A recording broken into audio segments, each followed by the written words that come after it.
Hi, Misha here, and well, I kind of got sick last week, so that's why there weren't any videos. And also, as we get into August and the hot part of the year, and as we finish up with the cabin and getting it furnished, I was already kind of planning on taking a little vacation, or at least video slowdown through that month. But first, well, I kind of lied to you. I said that we would be doing some accuracy testing and more work with the LMT British L129A1 reference rifle. That was absolutely the plan, and I fully intended to do so. It's not going to happen because I'm about to box this up and ship it off to its new owner. As I finish up the cabin, as mentioned, I have been selling a few select guns, and since I needed to kind of cover appliances for the kitchen, I put this up kind of halfway, hoping it didn't get a bid or an offer or sell, and for a couple of weeks it didn't, so wasn't sure. It is a fun gun, 7.62 NATO, quite reliable. LMT makes a very good gun,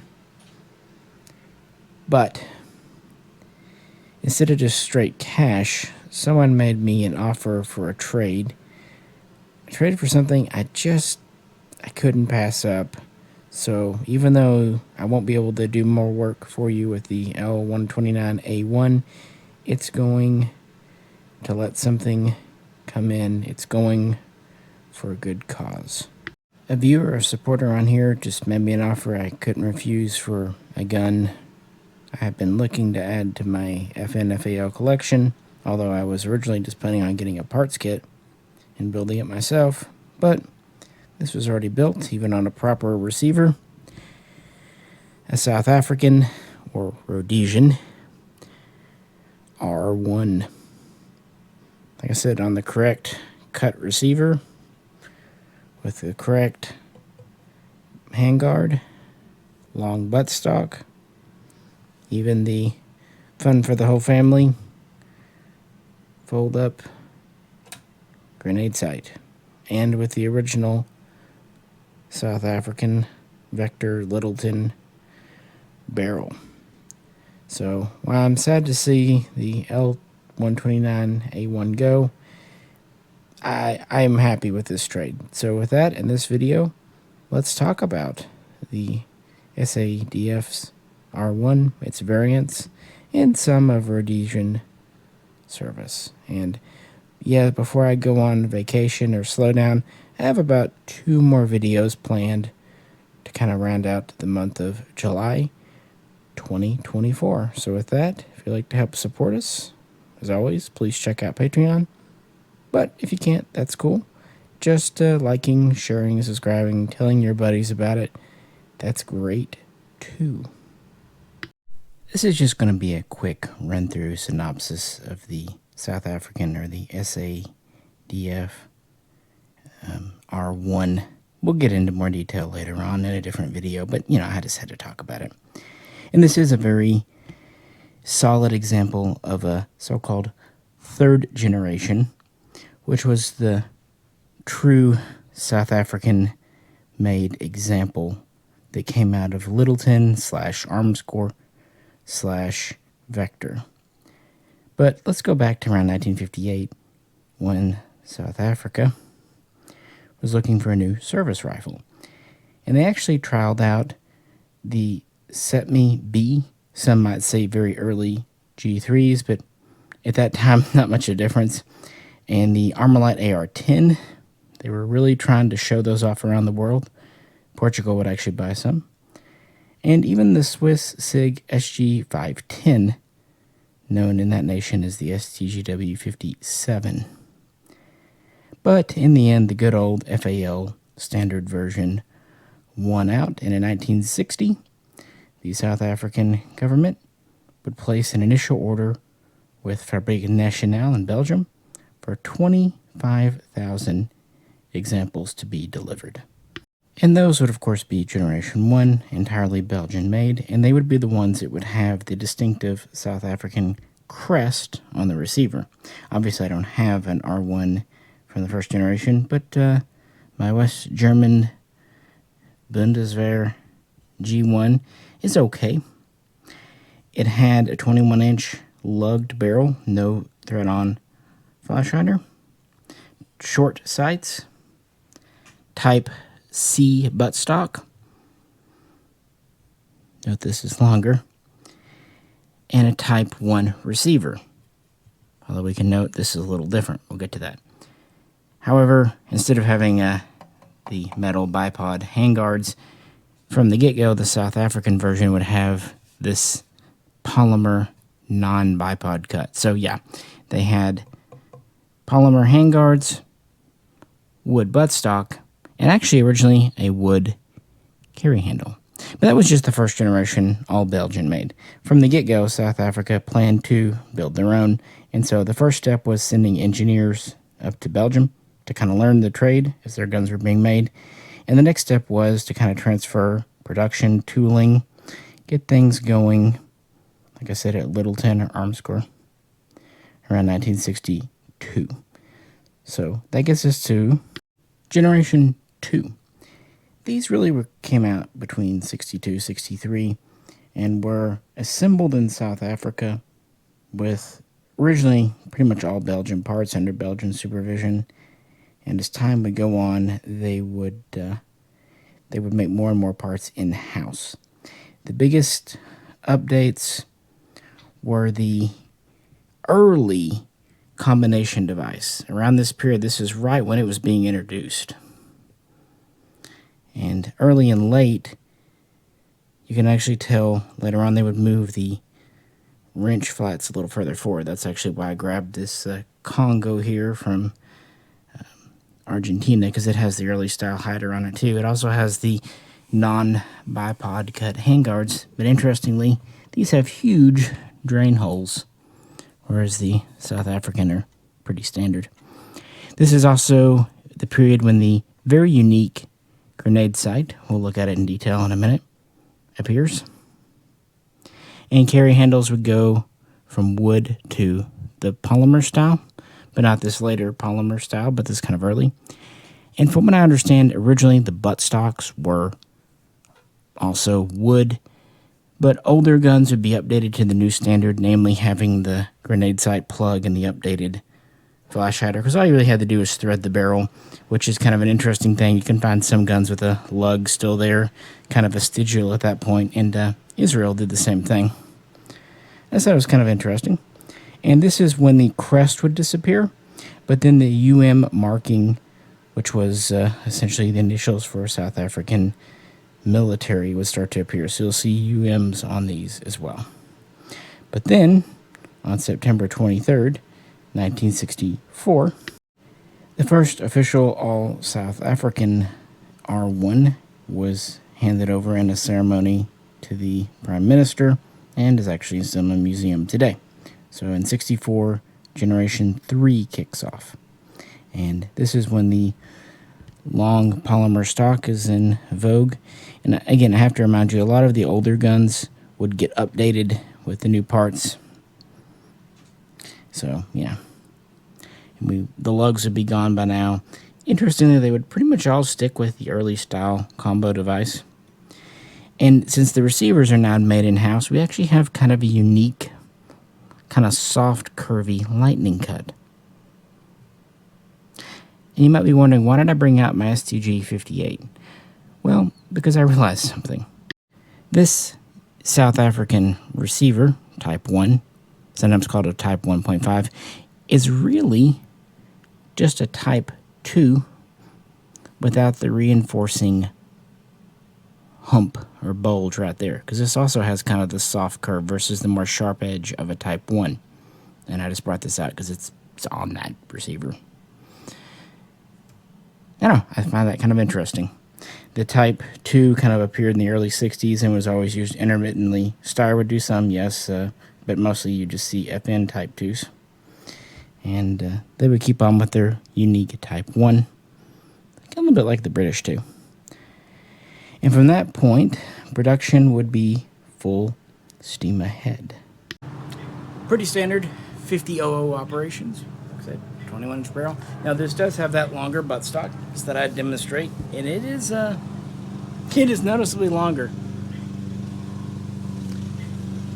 Pretty standard charging. Put a Rhodey mag in. Why not? Trigger's pretty decent on this one. Couldn't tell you much about the sights. And I have several, FAL slings. I just picked this one to kind of match the mag. They pretty much just use whatever. They did have some of the kind of pre-R4 slings with the wide straps, but they're not easy to find. And I always have enjoyed the non-bipod cut handguards. While Littleton Engineering Works, LEW, Armsker, would make the guns, the magazines, and this is one with the wonderful camo job, were actually made by a subcontractor that escapes my mind right now, but these are standard metric mags. A little bit different base plate, but mostly it's just down to the markings. And of course they would use a Type C bayonet, and they would equip the SADF for decades. The R4 and R5 would start to replace the R1 in the late 70s. Those are the licensed Galils.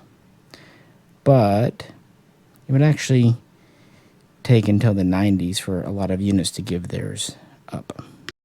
And of course I couldn't resist at least bringing out the LM5, the semi-automatic version of the R5, for a minute. Like I said, it took them a while to replace it. And of course, a lot of that had to do with embargoes, UN sanctions, and all that stuff too. And actually, the final run of R1s was actually done in 1989. And this was a mix of brand new guns put together from pretty much leftover parts and kind of updating older guns with the newer parts if they kind of managed to get through, because a lot of them are getting rather long in the tooth at this point. And of course, the R1 was not the only version. There was a paratrooper with a stock, actually, that the Galil kind of borrowed from when they went to their stock. Notice that the R5 also has a longer stock than a standard Galil, much like the R1. And they would also do a semi-automatic only R3. They would do a heavy barrel. They would do a few other things. But that's really going to be for a different video. And yes, that does include the Rhodesian story. In the early 70s, South Africa would sell at least 30,000 R1s to Rhodesia, but actually several other FAL variants, and not to mention G3s and other things, would end up there. And that's, of course, again, where the wonderful baby poop camo comes from, which was actually originally aircraft camouflage that was applied to these big long sticks. Now this one does have an RA marked lower, which means Rhodesian, but the earlier ones were still left in their kind of natural painted black, and then they realized, hey, it's kind of visible, so they started painting them. So this is Rhodesian. Most of the kits we have are, but that's okay. More history, and frankly, I love the battlefield pickup look. I mean, one reason I really have been wanting an R1 for the collection for a few years is, yeah, to go with the LM5. But also, it just seems like it's a missing piece in my FAL. I don't have many non-bipod cut guns. The grenade sight is terribly unique. The long buttstock might seem like something you might not at first notice, but it's also unique. And of course, the unique lightning cuts. You can obviously put one of these on a Type 1 and, more's the better. But it's better to have that. So before we kind of leave out here, let's talk a little bit about this gentleman's build. Basically, I like it. It has the original South African barrel. It's not all matching, but that's okay. It is all South African / Rhodesian parts. I would be surprised to find 100% matching one of these, frankly. I think the bolt and carrier do match each other, but like the lower doesn't and things like that. And I think the barrel serial is scrubbed. And that's one thing I should point out too. I mentioned the crests earlier. Those got drilled out when they went to Rhodesia. But also, a lot of the UMs were removed. You can see it right there. And also notice the quite unique takedown arm. And notice it's not quite all the way forward. Okay, the only thing about this, it does have an R1 semi-automatic replica receiver. That's good, with a very good lightning cut. It is a Coonan, though, not a DSA. DSAs, at least before, were forged. Coonans were cast. But back in the day, before Coonan decided to give their reputation a complete nosedive, they were kind of considered the go-to people for economical cast FAL receivers that were easy enough to build with, wouldn't crack on you, had good heat treat, and they did a lot of cool variations and custom serial numbers, which I think this might have too to match. That's great. But the one reason about the Coonans, the locking lug in the back was always long on these. You always had to really tinker with this to get it to go all the way forward. In fact, when I first got this, it was even further back. I've already kind of worked it in a bit. I'm hoping I'm maybe shooting it a bit, it'll kind of snap in. If not, I'll take a little bit of a file to it. I don't know why. That was always a Coonan thing. Also, the bolt hold open, that channel was often very tight on Coonans. It's really a shame they went away, because back in their heyday, they did good receivers. Would I prefer a DSA? Yes. But if you said a DSA Type 1 or a Coonan R1, I'd take a Coonan R1. Of course, the best would be a DSA R1, but those have always been kind of hard to get. So overall, I like that he didn't try to, refinish and make the gun look new, or definitely didn't try to sand the furniture. It has its authentic look and feel. And again, we'll do more with it, talking about the history, the variations, kind of what makes the R1 Paratrooper, or R2 as some call it, unique. Hint, it's the rear sight. And talk about the Rhodey situation more. But you've seen my hands and heard me talk long enough. Let's end with me in front of the camera. How about that? It's a good feeling gun. It has that very much been there, done that, but not beat up too much look. Then we, of course, have this very unique grenade sight. You turn it this way to latch it in. Not only does it latch, it actually cuts the gas off. And it's pretty easy to know which way to rotate, because where the button's at, that always goes on the top. If you do it the other way, you kind of need to press it in, and it'll go for regular disassembly. And as I pointed out earlier, this is the early style flash hider, where the wrench flats are a little further back, and it has good old vice grip marks, which, if it were a new gun, would bug me, but that's not what this is about. This is been there, done that gun. So that tells me that someone didn't have a thin enough wrench. And this is these flats. It really does need a very thin wrench. And I myself have been caught without one, and well, it's kind of what you do. Now, you can sometimes use the bayonet notch and get a tool in there if it's not too tight. Carry handle, pretty standard gun. Yeah, I'm good with the trade. The previous owner just asked me if I'd shot it yet. Nah, I hadn't had a chance. We will. I mean, not like we're gonna put wear and tear on it. Anyway, if you enjoyed this video, as always, if you could like, share, and subscribe as we get into the dog days of summer. Like I said, we'll be doing a couple of videos and then kind of going on either vacation or kind of video slowdown through August as we finish up with the cabin. And I did want to mention that as soon as we get the cabin itself done and when the weather does cool off, we will start on the range. And there is that range builder tier that's still up on Patreon if you'd like to participate in picking targets and doing all that jazz. But we can talk more about that in the next video. So let me know what your favorite FAL variant is. This is Misha, and we'll catch you very soon next time.